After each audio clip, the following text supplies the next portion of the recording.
Halo teman-teman semuanya, kembali lagi di video pembelajaran mata kuliah umum wawasan pendidikan. Saya Ning Sastriani saat ini telah bersama Ibu Dr. Pil Sri Indah Pujiastuti MPD yang pada kali ini akan membahas materi di bab 9 yang mengenai perbandingan sistem pendidikan antar negara. Nah teman-teman semuanya, kita telah merasakan nih bagaimana sistem pendidikan yang ada di Indonesia. Tetapi terlepas dari itu, tentu kita perlu juga mengetahui pendidikan atau sistem pendidikan yang ada di negara lain. Oleh karena itu, kita akan membahas bersama nih dengan Ibu Cici. Nah, Ibu Cici, kira-kira kita akan membahas apa saja ya Bu pada bab 9 ini? Oke, baik. Selamat pagi atau selamat siang. Selamat datang pada mata kuliah wawasan pendidikan untuk sub CPMK 9 ya, mengenai perbandingan sistem pendidikan antar negara. Nah, kali ini kita akan membahas mengenai sistem pendidikan, kemudian sebelumnya adalah filosofi dan masalah-masalah pendidikan di negara Amerika Serikat, Jepang, Finlandia, Singapura dan juga Australia. Oke, jadi ada beberapa negara ya yang akan kita bahas pada kali ini ya Bu ya. Nah Ibu, bagaimana sih filosofi pendidikan yang ada di USA? Tadi kan ada penjelasan filosofi, sistem dan masalah tersebut. Ya, seperti yang kita ketahui, pendidikan di Amerika Serikat itu menggunakan beberapa aliran atau paham dari negara-negara barat ya, seperti esensialisme, ada progresivisme, perennialisme dan juga romantisme. Nah, mereka ini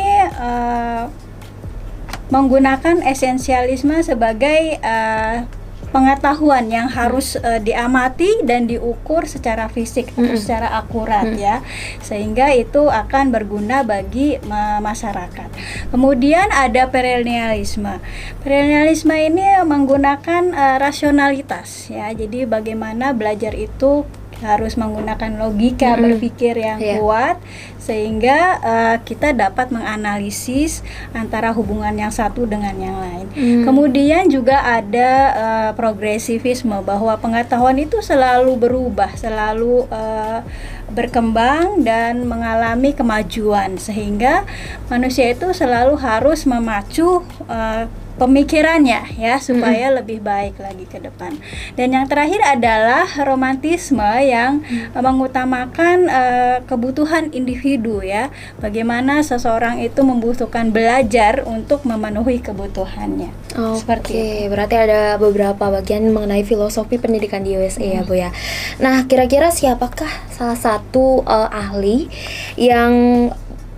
yang paling berperan begitu Bu di dalam filosofi pendidikan itu sendiri? Oh ya, salah satunya adalah John Dewey ya, yang paling berperan di dalam penggunaan beberapa aliran itu.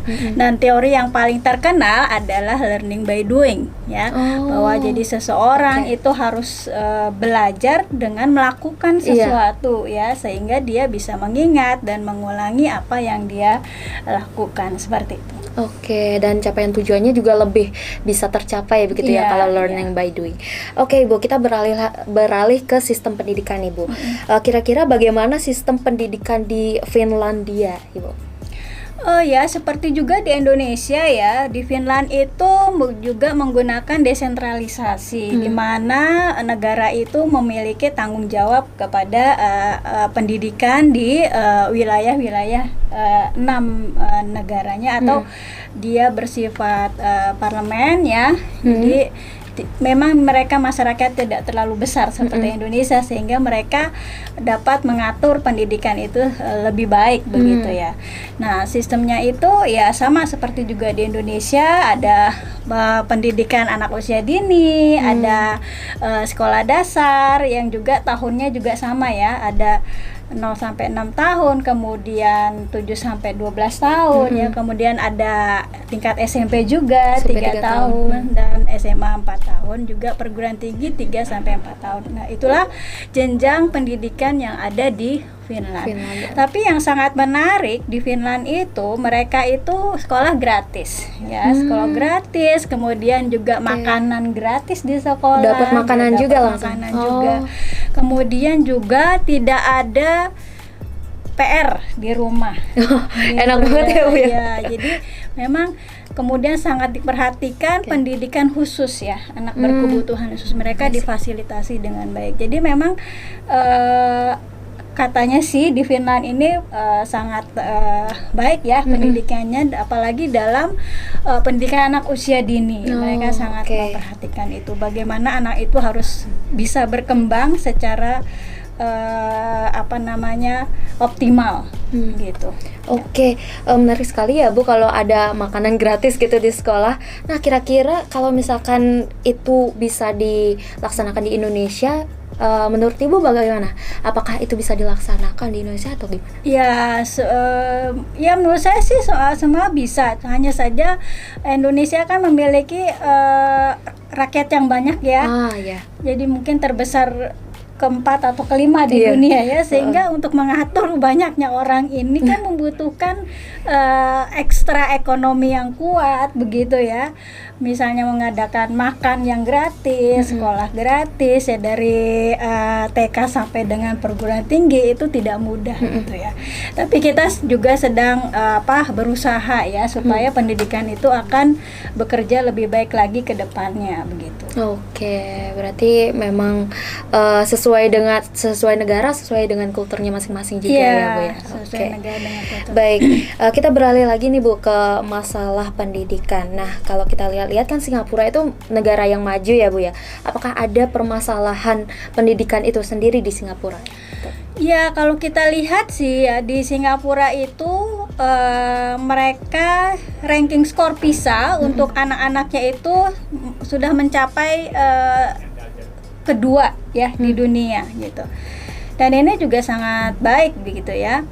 Tetapi di sisi lain ya, anak-anak itu mengalami stres yang tinggi begitu ya, karena tuntutan dari orang tua yang menginginkan anak-anaknya mencapai nilai yang tinggi, nilai yang baik, sehingga mereka harus belajar keras di sekolah, bahkan juga mengerjakan tugas-tugas di rumah gitu ya, untuk memenuhi apa yang menjadi standar dari orang tua mereka itu. Kemudian mereka juga lebih banyak menekankan aspek kognitif ya, seperti misalnya hafalan, terutama orang-orang yang berasal dari Cina, Hong Kong, mereka itu sangat mengutamakan hafalan begitu.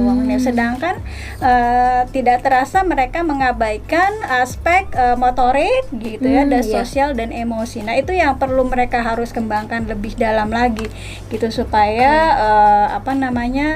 aspek perkembangan anak itu menjadi seimbang sesuai dengan tujuan pendidikan mereka sebenarnya yang ingin dicapai itu seperti apa gitu. Oke, jadi memang sebenarnya itu juga bisa menjadi masalah di dalam pendidikan ya Bu ya. Oke, tadi Ibu bilang ada beberapa orang Asia di sana, ada Cina, Jepang dan sebagainya. Nah, itu bagaimana sih Bu? Kenapa bisa pemerintah di Singapura itu menyatukan pandangan itu di dalam satu kurikulum? Ya, sebenarnya sih kurikulum mereka ini sudah multicultural ya, sudah memfasilitasi semua pandangan-pandangan dari berbagai budaya yang ada gitu ya. Ya seperti juga nasionalisme gitu, berkolaborasi, bekerja sama supaya mengenal mereka anak-anak ini satu sama lain ya, dan juga mereka produktif ya nanti ke depannya seperti itu.